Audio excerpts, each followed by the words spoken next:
অধমা ধনমিচ্ছন্তি ধনমানৌ চ মধ্যমা উত্তমা মানমিচ্ছন্তি মানহি মহতাং ধনম। কি বলা হলো?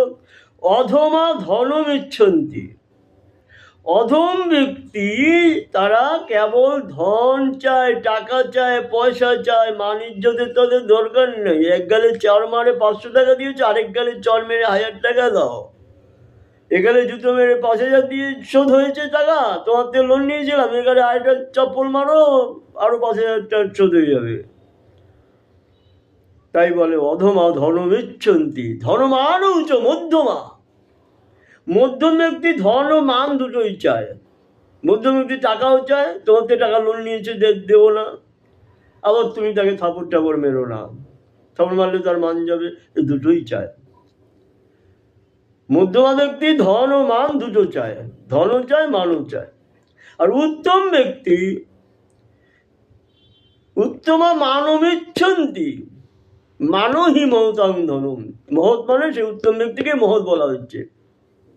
উত্তমা মানমিচ্ছন্তি, উচ্চতায় কেবলমাত্র সম্মান পেতে আশা করে উত্তম ব্যক্তি।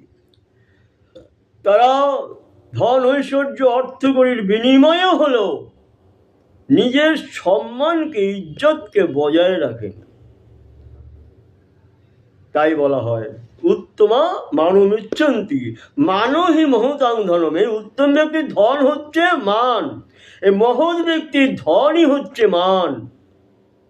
তার মান ইজ্জত থাকলেই সে বুঝলো আমি বড় সম্পদের অধিকারী। যারা সেটা বোঝে না, যারা সেটা জানে না, চুরি করে হোক, ছেঁচড়ামি করে হোক, ডাকাতি করে হোক, খুন খারাপি করে হোক, তারা শুধু ধন আহরণ করার ধান্দায় থাকে। লোক ঠকিয়ে, মানুষ মেরে, চিটিংবাজি করে, তোলাবাজি করে, সিন্ডিকেটগিরি করে তারা শুধু লোকের থেকে টাকা পয়সা তুলতে থাকে, ধ্বংস করতে থাকে, ঘুষ খেতে থাকে। তাদের বলে অধম ব্যক্তি। অধমা কেবলং ধনমিচ্ছন্তি। তাদেরকেই বলা হয় শিক্ষার গোড়ায় গলদ।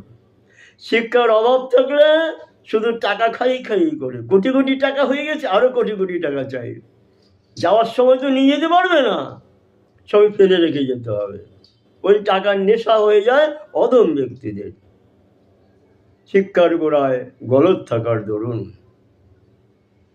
জয় মা তারা, জয় মা তারা, জয় রাধে গোবিন্দ।